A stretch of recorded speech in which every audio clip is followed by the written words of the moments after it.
Hello students, I am Arvind Kumar, PhD Physics from Suraj School, Rewari. Today we will discuss some important terms on heating effect of current from second unit of third chapter, heating effect of current. Our first important term is fuse wire. Short question is asked, so we will discuss the important points regarding that. First one is fuse wire. So first question comes in our mind is what is fuse wire? So it is a safety device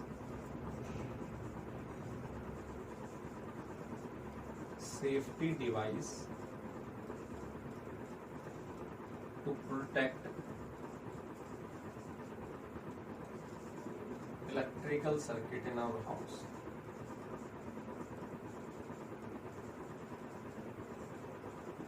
सभी ने देखा होगा, सभी के घरों में एक safety device लगा होता है। मेन जो स्विच बोर्ड होता है वहाँ पे एक फ्यूज वायर लगा होता है। आजकल जो एमसीबीज होती हैं उसमें इनबिल्ट टर्म्स में होता है, वो अपने आप ट्रिप कर जाती है हाई करंट अगर पास होता है।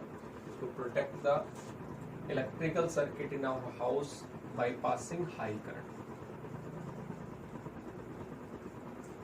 अगर ज्यादा करंट हमारी सर्किट में आ रहा है तो इसका मतलब हीटिंग इफेक्ट ज्यादा होगा, हमारी जो वायर है उसके बर्निंग के चांसेस बढ़ जाएंगे, शॉर्ट सर्किट होने के चांसेस बढ़ जाते हैं। तो वहां पे एक डिवाइस यूज करते हैं स्टार्टिंग में ही मीटर के पास में, जिसको हम क्या नाम देते हैं, फ्यूज वायर बोलते हैं, फ्यूज बोलते हैं सिंपली। बेसिकली ये जो बना होता है वो टिन और लेड से बना होता है। टिन होता है 63% एंड लेड होता है 37%।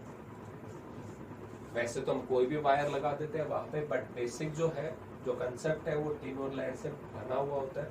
अब उसमें कुछ ना कुछ कैरेक्टरिस्टिक्स होंगी तभी हम लेके आते हैं। तो इसमें जो होगा वो हाई रेजिस्टिविटी होती है, यानी इसका रेजिस्टेंस थोड़ा हाई होता है, बट लो मेल्टिंग पॉइंट होता है। लो मेल्टिंग पॉइंट, इसका मतलब ये जल्दी मेल्ट हो जाएगा अगर इसमें हीटिंग इफेक्ट प्रोड्यूस हुई तो, इसलिए टिन और लेड का मिक्सर किया जाता है। हाई रेजिस्टिविटी का मतलब इसका रेजिस्टेंस थोड़ा ज्यादा होगा बाकी वायर के कंपैरिजन में, तभी तो यहाँ पे सबसे ज्यादा हीट प्रोड्यूस होगी, और ये हीट प्रोड्यूस होगी तो ये जल्दी मेल्ट हो जाएगा। मेल्ट हो जाएगा तो सर्किट इनकम्प्लीट होगी, जो एक्स्ट्रा करंट होगा, लार्ज करंट होगा, वो सर्किट में पास नहीं हो पाएगा। हमारी घर की वायरिंग जो है वो प्रोटेक्ट कर लेगी। ये भी रेटिंग्स के अकॉर्डिंग मिलता है मार्केट में। आप फ्यूज लेने जाओगे तो वो आपसे पूछेगा कितने लोड के लिए थे, कि आपके घरों में, किसी घरों में ज्यादा हैवी मशीनरी होती है तो ज्यादा लोड का फ्यूज वायर लगाना चाहिए, क्योंकि उसने अगर कम का लगाया तो जल्दी जल्दी बर्न होता रहेगा, उसे बार बार लगाना पड़ेगा। और इतना भी नहीं है कि हमें चाहिए 5 एम्पियर तक का और हम लगा दें 15 एम्पियर तक का, तो इसका मतलब बाकी सारी वायर फोकस बर्न हो जाएंगी और आपका फ्यूज वायर सेफ रह जाएगा। तो ऐसा भी नहीं चाहिए हमें, तो हमें पर्टिकुलर ही चाहिए, जितना आपकी मैक्सिमम पावर कंजप्शन है घर में उतने का ही हम फ्यूज वायर लगाते हैं। उससे ज्यादा अगर करंट पास होता है इसका मतलब फ्यूज ब्लोन हो जाना चाहिए, बर्न हो जाना चाहिए, तभी हमारी वायरिंग जो होगी घरों में वो सेफ रहेगी। इसको हमेशा सीरीज में लगाया जाता है। जो भी सर्किट होगी उसके कैसे होगा, सीरीज में। सीरीज में होगा तभी तो करंट की सप्लाई को मेंटेन करेगा और बर्न हो जाएगा अगर ज्यादा करंट आ रहा है तो ये था फ्यूज वायर के रिगार्डिंग। इसमें से कुछ भी टर्म्स आपसे पूछे जा सकती है। बेसिकली हाई रेजिस्टिविटी होती है और लो मेल्टिंग पॉइंट, ये जरूर याद रखेंगे, जल्दी से मेल्ट होना चाहिए, अदरवाइज कोई काम का नहीं रहेगा। नेक्स्ट हमारा जो सेकंड टॉपिक है वो है हमारे पास में characteristics of heating element. Characteristic of heating element.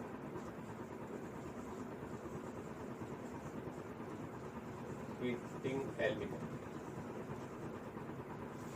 ठीक है। हीटिंग एलिमेंट के पास में क्या क्या कैरेक्टरिस्टिक्स होनी चाहिए। हीटिंग एलिमेंट क्या होता है, हमारा जो हीटर होता है उसमें एक स्प्रिंग टाइप की स्ट्रक्चर होती है बेसिकली, जो हीट अप होती है और हमें हीट प्रोड्यूस करती है। या हमारी जो इमर्जन रोड होती है उसमें भी हीटर, जो हमारा गीजर होता है उसमें भी हीटिंग एलिमेंट लगा होता है जो गर्म होता है। आयरन होती है उसमें भी हीटिंग एलिमेंट होता है।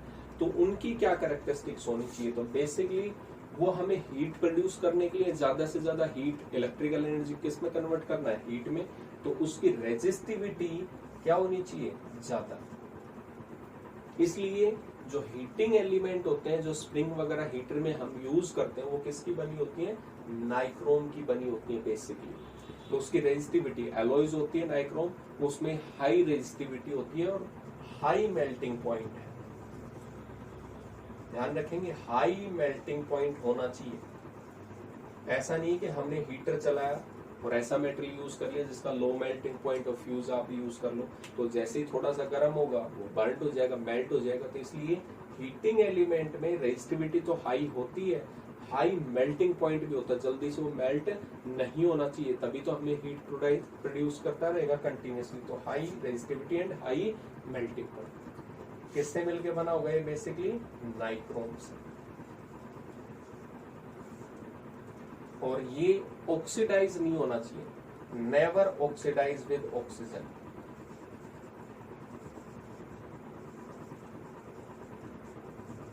O2 इसका मतलब हम घरों में हीटर चला रहे हैं तो इसका मतलब ये नहीं को गर्म हो और हवा के साथ में कोई रिएक्ट कर ले और कोई पॉइजनस गैस क्रिएट कर ले। इसका मतलब कोई ऑक्सीडाइजेशन नहीं होनी चाहिए, उसकी ऑक्सीडाइज नहीं होना चाहिए in mean while of burning और giving us the heat effect. तो इसलिए कभी भी ऑक्सीडाइज नहीं होना चाहिए जिस मेटल को हम यूज कर रहे होंगे। तो ये था basic of heating element. Next point, third, heating effect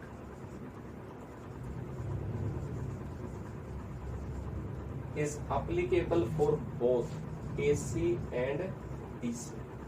यहाँ पे ये नहीं है करंट होना चाहिए, चाहे वो AC से मिले, अल्टरनेटिंग करंट मिले, या डायरेक्ट बैटरी या सोर्स से मिले, हमें DC करंट मिले, दोनों के लिए हीटिंग इफेक्ट क्या होता है? अप्लीकेबल होता है। इसका मतलब हीटिंग इफेक्ट हमें दोनों केसेस से मिलेगा, AC एंड DC से। तो इसका भी ध्यान रखना है। नेक्स्ट पॉइंट होता है बल्ब रेटिंग। इससे रिलेटेड हमारे पास में काफी न्यूमेरिकल्स पूछे जाते हैं, तो हमें ये थोड़ा सा ध्यान रखना है कि ये टर्म्स होती क्या है, बल्ब रेटिंग होता क्या है। तो रेटिंग का मतलब होता है किसी चीज पे कोई मार्किंग होना। जैसे हम मार्केट से बल्ब लेने जाते हैं तो उसको बोलते हैं हमें 100 वोल्ट का बल्ब चाहिए, या 200 वोल्ट का बल्ब चाहिए, 300 वोल्ट का बल्ब चाहिए। उसके साथ में जब मैन्युफैक्चरिंग करते हैं तो उसके ऊपर पावर लिखी है उसकी, और दूसरा लिखा होता है उसके पास में वोल्टेज की, वो एक्चुअली कितनी वोल्टेज पे इफेक्टिवली काम करेगा। तो इसको बल्ब रेटिंग भी बोलते हैं और दूसरा पावर रेटिंग भी बोलते हैं, क्योंकि यहाँ पे हमें दो चीजें मिलेंगी, एक उसकी पावर और एक वोल्टेज। जैसे 100 वोल्ट लिखा होगा और 220 वोल्ट लिखा होगा, तो इसको हम बोलते हैं पावर रेटिंग, ठीक है, या बल्ब रेटिंग। तो आपको दो चीजें मार्किंग में एडवांस में मिलती हैं बल्ब पे। तो यहां से ही आप बिना उसको अटैच किए इलेक्ट्रिकल सर्किट में उसका रेजिस्टेंस हम कैलकुलेट कर सकते हैं। और power is equal to formula हमने पढ़ा था V² R। तो हमें रेजिस्टेंस यूज करना है, तो रेजिस्टेंस का फॉर्मूला कितना होगा? V² P। तो V कितना था यहाँ पे अगर देखें 220 इंटू 220 अपॉन में 100, तो 100 0 कैंसिल आउट हो गया, 22 इंटू 22 484 ओम। इसका मतलब 100 वोल्ट का जो बल्ब होता है उसका रेजिस्टेंस जो होगा वो क्या होगा? 484 ओम। अगर मैं 200 वोल्ट का बल्ब लेके आता 200, तो यहाँ पे पावर सेम थी, 200 होता तो इससे क्या होता जाता? तो जितनी पावर का हम बल्ब लेके आते हैं उसका रेजिस्टेंस उतना ही कम होता है। हमेशा रेजिस्टेंस का फॉर्मूला यही यूज करेंगे आप कैलकुलेट करने के लिए, R is equal to voltage का स्क्वायर अपॉन में पावर। यहीं से हमें रेजिस्टेंस फाइंड आउट करना है। ध्यान रखेंगे जितना ज्यादा पावर का होगा उसका रेजिस्टेंस उतना ही कम होगा। बल्ब में जो हमें फिलामेंट मिलता है ये भी हीटिंग इफेक्ट के ऊपर ही काम करता है। बल्ब, यहाँ पे बल्ब होता है, ग्लास एनवलप होता है, उसके अंदर एक वायर होता है जो किसका बना होता है? टंगस्टन का। किसका होता है? टंगस्टन का। उसके अंदर इनर्ट गैसेस फिल होती हैं। ग्लास सरफेस पे जो बल्ब होता है उसके अंदर इनर्ट गैसेस होती हैं। क्यों होती है इनर्ट गैसेस? क्योंकि वो टंगस्टन जब हाईली हमें रेडिएशन प्रोवाइड करता है हीट प्रोड्यूस होके, तो वो किसी के साथ रिएक्ट ना करे, इसलिए उसमें इनर्ट गैसेस फिल की जाती हैं ताकि रिएक्शन ना हो। तो इसका मतलब टंगस्टन फिलामेंट है वो इतना ज्यादा हीट अप होता है कि उससे जो रेडिएशंस निकलती हैं उससे हमें हीटिंग इफेक्ट भी मिलता है, प्लस हमें रेडिएशन मिलती है इनविजिबल स्पेक्ट्रम, यानी हमें देखने में भी हेल्प मिलती है। लेकिन यहाँ पे इस एक्सपेरिमेंट के अकॉर्डिंग यानी टंगस्टन के अकॉर्डिंग हीटिंग इफेक्ट ज्यादा होता है और विजिबल रीजन जो आता है वो थोड़ा कम प्रोड्यूस होता है। इसलिए आजकल एलईडी टाइप्स आते हैं जिसमें विजिबल स्पेक्ट्रम ज्यादा होता है और हीटिंग इफेक्ट कम होता है। बल्ब जो थे वो पहले गर्म ज्यादा होते थे, आजकल जो एलईडीज होती है वो हीटिंग इफेक्ट कम होती है जिस पर्पज के लिए लाइट प्रोड्यूस करने की, तो लाइट ज्यादा देती है, हीट कम देती है। अदरवाइज जो बेसिक बल्ब होते हैं उनमें टंगस्टन फिलामेंट होता है जो हीटिंग इफेक्ट के ऊपर बेस्ड काम करता है। नेक्स्ट पॉइंट और है, एक दो छोटे छोटे से देखेंगे इसको ध्यान से।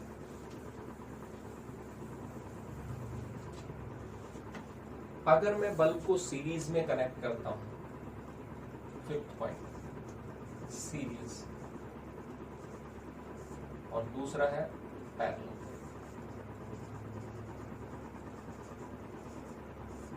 हमारे घरों में जितने भी डिवाइसेस कनेक्टेड होते हैं वो सारे कैसे होते हैं, पैरेलल में होते हैं, ठीक है। सीरीज में हम जैसे देखते हैं कहीं पे कि कोई मैरिज वगैरह है तो उसके गेट के ऊपर जो एक बल्ब, दो बल्ब, तीन बल्ब ऐसे लगातार लगे हुए होते हैं, वैसे बल्ब जो होते हैं वो कंटिन्यूसली कैसे होते हैं, सीरीज के टर्म्स में। तो यहाँ पे पैरेलल में हमारे घरों में अगर हम बात करें, हाउस होल्ड में सारी डिवाइसेस ऐसे ही कनेक्टेड होती हैं घरों में, पैरेलल कनेक्शंस में। अगर पैरेलल में मैं बल्ब लगा रहा हूं, ठीक है, एक 100 वोल्ट का है, एक 200 वोल्ट का है, एक 500 वोल्ट का है, मुझे बताओ सबसे ज्यादा ग्लो जो होगा, जो हमें लाइट प्रोड्यूस करेगा, वो कौन सा बल्ब होगा। तो यहाँ पे हमने अभी देखा जिसका रेजिस्टेंस, जैसे यहाँ पे देखें R इज इक्वल टू कितना था, V स्क्वायर अपॉन में P था, ठीक है। यहाँ पे हम सिंपल सी टर्म्स देखते हैं, P इज इक्वल टू कितना था, V स्क्वायर अपॉन में R, power is equal to V square upon में R। V क्यों यूज कर रहा हूँ, पैरेलल में, और पैरेलल में पोटेंशियल डिफरेंस सेम होता है, इसलिए पोटेंशियल का फॉर्मूला अप्लाई किया। तो ये तो सेम ही है सभी के थ्रू, 100 वोल्ट के थ्रू भी 200 वोल्ट, 220 वोल्ट, इसके थ्रू भी, इसके थ्रू भी, तो ये तो कांस्टेंट है। सो मैं क्या कह सकता हूँ, power is inversely proportional to resistance. जिसका रेजिस्टेंस कम होगा उसके अक्रॉस पावर क्या मिलेगी, हमें ज्यादा मिलेगी इन केस ऑफ पैरेलल। तो अभी देखा हमने रेजिस्टेंस किसका कम मिलेगा, जिसकी पावर ज्यादा होगी। तो इन तीनों में हमें डायरेक्टली देखने से मिल जाता है कि इसका रेजिस्टेंस जो होगा वो सबसे कम होगा, रेजिस्टेंस कम है तो पावर डिलीवर्ड जो होगा वो सबसे ज्यादा होगा इस केस में। तो इसका मतलब जो 500 वोल्ट का बल्ब होगा वो हमें सबसे ज्यादा पावर, सबसे ज्यादा लाइट प्रोवाइड करेगा। जो कम वोल्ट का वो हमें कम लाइट प्रोवाइड करेगा। होता भी वही है, घरों में हम अगर एलईडी लेके आते हैं या कोई बल्ब लगाते हैं 200 वोल्ट का, वो हमें ज्यादा लाइट प्रोवाइड करता है, 25 वोल्ट का वो हमें कम प्रोवाइड करता है, क्योंकि घरों में पैरेलल कनेक्शंस होते हैं। सीरीज में क्या होगा, करंट सेम होता है, करंट सेम। तो यहाँ पे फॉर्मूला भी किसका लगाना चाहिए हमें, P is equal to I square into में R, वोल्टेज का नहीं लगेगा, करंट सेम है तो इसका मतलब यहाँ पे कितना होगा, P is directly proportional to resistance. तो सीरीज में जिसका रेजिस्टेंस ज्यादा होगा उसके अक्रॉस पावर ज्यादा मिलेगा। रेजिस्टेंस किसके अक्रॉस ज्यादा होगा, जिसका यहाँ पे रेजिस्टेंस देखें तो रेजिस्टेंस किसका ज्यादा होगा, जिसकी पावर कम होगी। तो इसका मतलब इन तीनों में यहाँ पे देखा जाए तो 100 वोल्ट का जो बल्ब होगा उसका रेजिस्टेंस ज्यादा है, so power delivered in visible spectrum is more than other bulbs. तो इसका मतलब सीरीज में जो कम वोल्ट का होगा उसकी पावर ज्यादा होगी, और पैरेलल में जिसकी पावर ज्यादा होगी वो हमें ज्यादा लाइट प्रोवाइड करेगा। तो ये इसके बेसिक कंसेप्ट है, क्लियर हुआ यहाँ पे। तो यहाँ पे एक कंसेप्ट है, अगर सीरीज में एक भी बल्ब, क्योंकि सीरीज में कैसे लगा होगा, ये बल्ब होगा, ये बल्ब होगा, ये बल्ब होगा, ऐसे बल्ब लगे होंगे। अगर एक भी बल्ब अगर फ्यूज हो जाता है तो इसका मतलब यहाँ पे ये वायर जो होगा वो डिस्कनेक्टेड होगा, आगे करंट की सप्लाई नहीं मिलेगी। तो सीरीज में अगर एक भी बल्ब वहां पे फ्यूज हुआ तो कोई भी बल्ब ग्लो नहीं करेगा। सीरीज में अगर एक भी बल्ब खराब हो जाता है तो कोई भी ग्लो नहीं करेगा, सारे के सारे सर्किट इनकम्प्लीट हो जाएगी, करंट पास नहीं होगा। जबकि पैरेलल में ऐसा नहीं है, हमारे घर में एक बल्ब फ्यूज हो जाता है, इसका मतलब बाकी के ऊपर कोई इफेक्ट नहीं होता। वहां पे कैसे कनेक्शंस होते हैं, यहाँ पे पैरेलल एक बल्ब था सर्किट में, ये दूसरा बल्ब था, ये तीसरा होगा, यहाँ पे सोर्स कोई मिल रहा होगा हमें। तो एक अगर खराब हो जाता है तो इसका मतलब दूसरे के पार्ट में कोई इफेक्ट नहीं होता। तो ये कौन सा था, पैरेलल कनेक्शंस के बारे में। तो ये बेसिक टर्म्स थी, टर्मिनोलॉजी थी जो हीटिंग इफेक्ट के ऊपर बेस्ड काम करती है। ये न्यूमेरिकल सोल्व करने में आपको बहुत ज्यादा हेल्प मिलेगी इन चीजों से। तो इस बेसिक टर्म्स को बहुत अच्छे से रिवाइज करो। Thank you.